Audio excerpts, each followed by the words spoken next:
Hello, real-world clinicians. This is Ali Nasseh, and I have the pleasure of being joined again by our own faculty, Dr. Mario Abdennour. Mario, thank you for joining me. Thanks for having me. And Mario has a couple of interesting cases for us that he wants to share, and it's a quick tutorial. So, Mario, let's get to it quickly. So basically what we have here is tooth number 3 and 4 were symptomatic, were previously treated. The endodontic treatment was probably 2 or 3 years old. And the patient just underwent a very extensive full mouth reconstruction with crowns basically everywhere. So this was, I remember you told me this was like a 15, 16 unit full mouth reconstruction, and these crowns Correct. were put on a few months later. The swelling and discomfort in teeth on the premolar and the first molar developed. And can you tell us your reasoning here for how you decided to treat this through surgically or non-surgically? Of course, the patient was very worried about possible fracture of the crowns by accessing. We did discuss the non-surgical treatment before doing anything else, and the patient basically wanted something where the crowns would not be touched. So we proceeded to basically perform a surgical root canal treatment, an apicoectomy and root end filling. Now, I have to add that even though tooth number 4 did not have any significant apical finding, there was a little bit of granulation tissue found clinically, and both teeth were also, besides having a little swelling, they were percussion sensitive as well. Yeah, so it looks like this is the immediate post-op where you Correct. filled them. And let's move on to the recall, which is an 8-month recall, and you have Correct. healing in the area. And from the post-op recall, you can see that you actually managed to find that additional root on the mesiobuccal root that you've now filled with the with your retrofilling, and you use the putty material here only, right? So.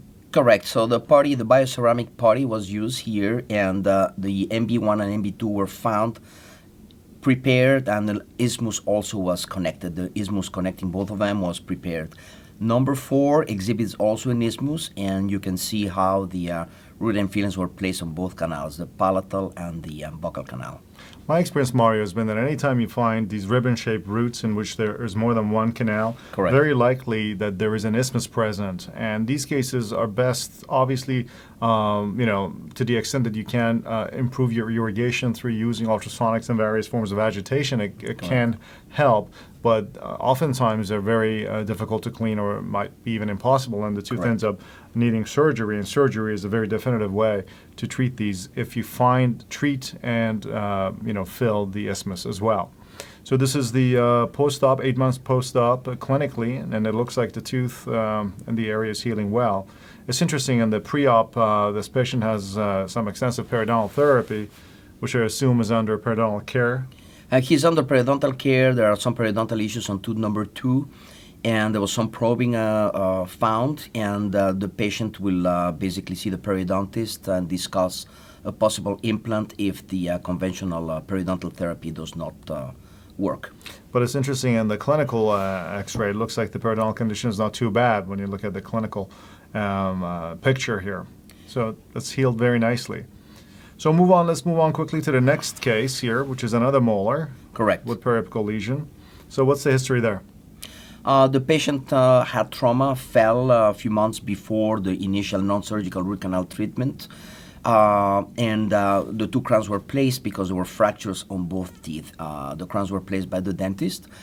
After going through the crown, the root canal did not resolve, and the swelling and the symptoms remained.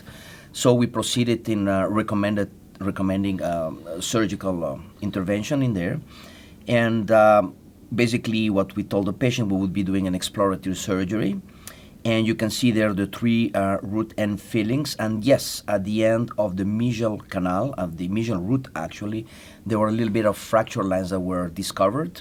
So we proceeded to resect, root end prepare, and fill with the bioceramic putty. The fast set is the preferable way to go because it has superior handling.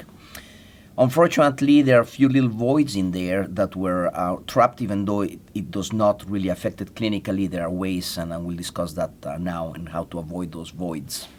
So this is the immediate post-op. You have a Correct. fairly good osteotomy here to get access, especially to the distal root, and I would Right. assume to the distal, Right. to the mesiolingual root. But but you managed to get a good seal as a result because it's a firewall defect, despite the fact that it's fairly large. Only 7 months later, I can see that you have excellent healing here, and the bone has come back. And you don't use any kind of a bone graft material. In this obviously. case, absolutely no Yeah. bone graft material. I mean, the lesion and obviously the osteotomy is fairly large, but when there are no other indications to use a bone graft, then it's not used. And as you can see here, the bioceramic material really helps in having great healing as well. My experience is periapical lesions, because they're really literally firewall defects. Right. They do fill in.